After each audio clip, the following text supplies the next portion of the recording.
Hi there, this is Jacob Nash. In this video, we'll be looking at integration by parts. So what is this? This is just simply another way that we can evaluate integrals. Remember, we already know about U substitution, and sometimes you don't even have to do U substitution. You can just do the normal antiderivative rules that we know, like how you can separate the integral if you need to, or, you know, you can add one to the exponent to reverse the power rule, all that. So now this is a different way that we can do. So what are we doing when we do integration by parts? Well, U substitution was pretty much the opposite of the chain rule. Remember, that's the thing. We're doing the reverse of that pretty much because we are setting something equal to U, and when you plug it in, it will cancel out something else, right? Well, this time it's almost the opposite of the power rule. I say kind of for a reason that you don't really have to know in this video, but just to be more correct, I will say it's kind of the opposite. It's not exactly, but you can pretty much think of it that way. This formula is what we use for integration by parts, and it's actually derived from the product rule formula. Sorry. Hopefully you remember what that is, but that's if we're multiplying f of x times g of x, we get f g prime plus f prime g, right? Well, instead of f and g, we have u and v. That's the only difference here. And we do that just to be a little bit less crazy with all the parentheses, how it's f parenthesis x. We just use u and v to make it look nicer. Um, this is pretty standard. But you can see how this is derived from the product formula. If you happen to add this over to this side, you can see that this is f g prime g f prime equals f times g, and then we have this integral because it's showing the opposite going back. So don't really have to know that, but just to clarify, that's how this pretty much is the opposite of product rule. Sometimes it helps for you to know um why we're doing something, why we're doing it. So the steps for these problems is um I'm actually going to first show you an example before I do that because I don't think the steps will make sense until you look at an example. So here's the first example. Don't look at that yet. That doesn't matter. Here we go. So if we look at this, first of all, why can't we evaluate this with normal rules, not even use substitution or anything?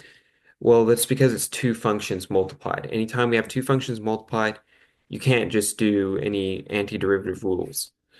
But we also can't do u substitution because the only options are x or e to the x to choose as u, and neither of those options would cancel anything out. So you couldn't do u substitution. So we have to do integration by parts. There are other ways that we'll learn too, but this is the easiest way to do it in this case. And you'll see why after you understand how these problems work. So the first thing to do is figure out the two different things that we have. All right, the two different things are x and e to the x. One of those we set u to equal it, and the other dv. And the reason why is because look right here, u dv. That's our formula. And as you can see, we're going to end up needing to know what v is and du. So we choose which one of these is u and which is dv based on if it's easy when we do du and v, when we find du and v. So whatever we choose to be u, we will take the derivative of. Whatever we choose to be dv, we will take the antiderivative of. Both of those operations need to result in something that is simpler. So let's pretend that we choose dv to be x. If I take the antiderivative of x is 1/2 x squared, that is not simpler, so that probably tells us that instead dv needs to be e to the x. So yes, that is what we do. And then u equals x. And if we take the derivative of x, in fact, it is easier. It is just 1 dx. And the reason why it's not just 1 is because it's with respect to u, so that makes there be a dx. That's back to calculus 1. So it's really 1 dx. And then if we take the antiderivative of e to the x, it's just e to the x. So that's how we know we made the correct decision. Then we just plug into the formula. So we do u times v, u is x, v is e to the x, and it just happens to be the same as this. That's only because the antiderivative of e to the x is e to the x. Now, we just draw the integral symbol and then we plug in v, which is once again e to the x, and then du. Du is just 1 dx, or just dx. Now we can take the antiderivative of this, or the integral, whatever you want to say. We can do this operation. That's how we know that our integration by parts was successful. Because if we weren't able to do this, it means that we did something wrong or that we have to do it again. Sometimes that happens, and we'll look at an example where that happens. So we do this right here, plus c. We always have to put plus c if there are no numbers here or here. We always put plus c, indefinite integral. Now look at this example over here. Same thing as before. Since there are two functions multiplied, we can't use our antiderivative rules. We also can't use u substitution because neither of these could be set equal to u to where we could cancel something out. So instead, integration by parts. Once again, we have to pick one of the things to be u and one of them to be dv. Both of those, when you do the derivative and antiderivative, need to be simpler and possible to do when we get down to here. So let's see, what if we make u x cubed? All right, 3x squared. That might be easier, so you might think that's the right answer. But if we make dv equal to ln of x, uh, can't do that. We don't know how to do that right now. So that's not a good choice at all because that does not make it simpler. Even if we did know how to do it, it does make it simpler if we do the antiderivative of ln of x. Don't get confused and think that it's 1 over x. That's actually the derivative of ln of x.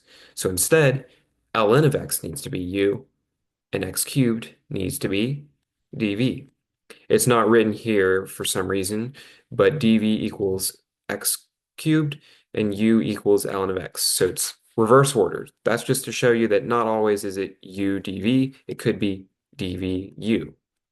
So what's the derivative of ln of x? It's 1 over x. What's the antiderivative of x cubed? It is 1/4 x to the fourth. That isn't really easier.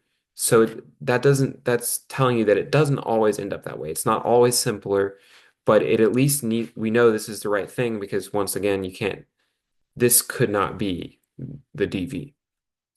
Now we just plug this in.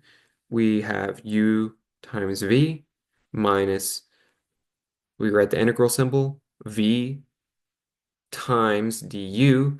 This time du is not just dx, it happens to be 1 over x dx, which, apologies, that is not written there. You always have a dx once again if it's du. And this time, are we able to do the antiderivative of this? We are, because we can toss this number out here. You can always do that, luckily. And then if we have 1 x to the fourth times 1 over x, it's really just x over 4 divided by x, which you subtract the exponents and it's x cubed. And yes, we can do this, luckily, and it ends up being right down here. So that's, once again, that's the point. This is possible to do, whereas this wasn't. That's the point of doing. All right, here's another example. All right, same thing as before. We have two things multiplied, so we know we can't do the antiderivative rules. And once again, can't do u substitution. So we have two things here. We have t, we have e to the power of negative 10t. One of those will be u, one will be dv. Let's say, all right, why did I choose u to be t? Well, really, maybe I should say, why did I choose dv to be, well, actually, if I made dvt, that's actually very similar to this example over here. That would make it 1/2 t squared, which would not be easier. So it only makes sense to make u t because it ends up only being 1 dt. And then dv equals e to the negative 10t. And the antiderivative of negative 10 e to the negative 10t is going to not actually just be e to the negative 10t, because of this negative 10, we actually have to put um, negative 1 over 10, because if we did the derivative of this, if we went back, we would have to multiply. This is almost like a chain rule reversed, right? Because if we're doing if this part we did the derivative of it, we would have to multiply by negative 10, which would cancel this out and make us end up back here. So just be careful when you're doing the antiderivative. Hopefully you just know how to do that. So this is what v is. V is always going to be the antiderivative of dv. Now we just plug in, we do u times v minus, and then we write the integral symbol v times uh, du, which is going to be 1 dt. That's actually missing here. Um, so there should be a dt here because to show what we're integrating with respect to.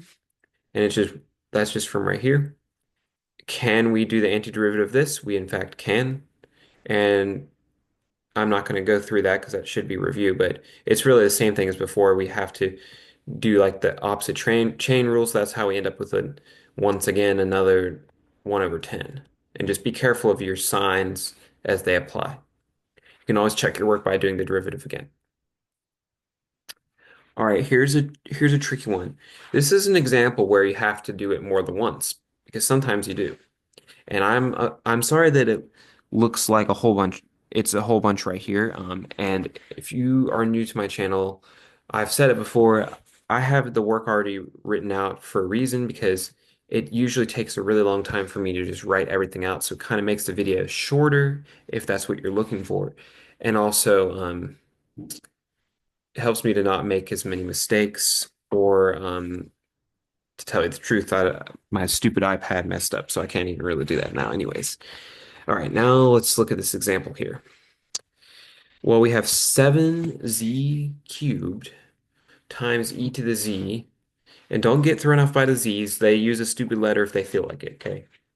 Um, well, the thing with this is that anytime you see a number, I just put it outside. So put that freaking 7 out of there, because we don't need that to make things any more complicated. You can do that luckily. So we have we pretty much now have z cubed e to the z. For reasons that I've said already so many times, we will have to do integration of parts. Nothing else works that we know yet. Um, so we're going to set u to be z cubed, and we're going to set v to be e to the z. Here's a little hint. Usually if you have something like this where it's something and then e to the something, the e to the something is going to be the dv. That's a pretty common thing. If you notice, we've done that so far.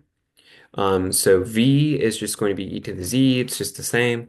And then du will be, this is just power rule, 3 to the 3z to the, or z squared, whatever. Yeah. So that's easy, right? We can just plug in u times v, integral e to the z, just like we've done before using this formula. But if you notice, still can't do anything, unfortunately. Look at that. It's the same issue as before. And you might then say, okay, maybe I chose the wrong thing. Maybe u is supposed to be e to the z, but that would really not work out. That's not the correct thing. You should know that you might have done something right by this. It was a 3, now it's a 2. So this is a type of problem that you might see where it's just going to decrease exponents and you have to wait till basically there's no more exponent. So that meaning there's only one function here. So you have to just keep doing it again. So this is telling us right here that we're going to have to do it 3 times. So, ooh, that's really annoying, right? So that's why we have U2, du2, because we're doing it a second time. And For some reason this time I didn't take the three out, but as we did with the seven, we could take a three out, but I for some reason didn't this time when I was doing this. So this time we're going to make it's the same as before. The dv is e to the z, so v is e to the z. I feel like I'm going to say something wrong with all this gibberish. U 3z squared du 6z. Now we plug all that stuff right in again. And ooh, we have a problem again. But at least now it's an exponent of 1, so we're making some progress. Now we have to do it a third time. And it's the same process as before. U is going to be 6z. V is going to be e to the z. And we plug it in again.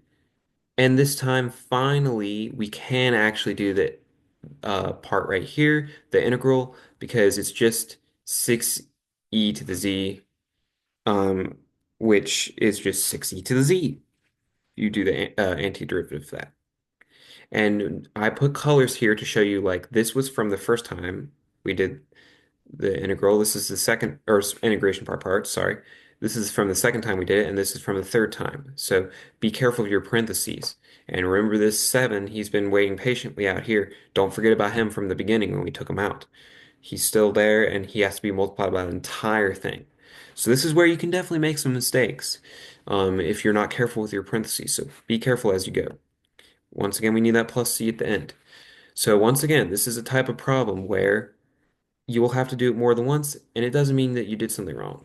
It just means if you see, okay, it's the exponent lowered, then you know, okay, this is one of those stupid ones where I have to do it multiple times.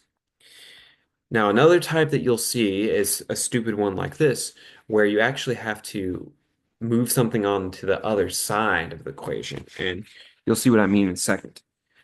Back to this one though, not only can it be ones with e to the z, you can have ones where you have to do it multiple times, and that's this one, where you have a trig thing. Sometimes you have to do it more than once for a trig thing.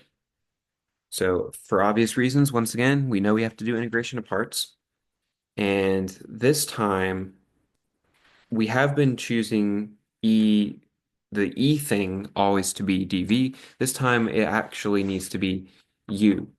So there's actually a saying, it's liate. I don't think personally it's always what we use, but it's just basically saying that if I see a trig thing that's the T and liate, it's an acronym liate.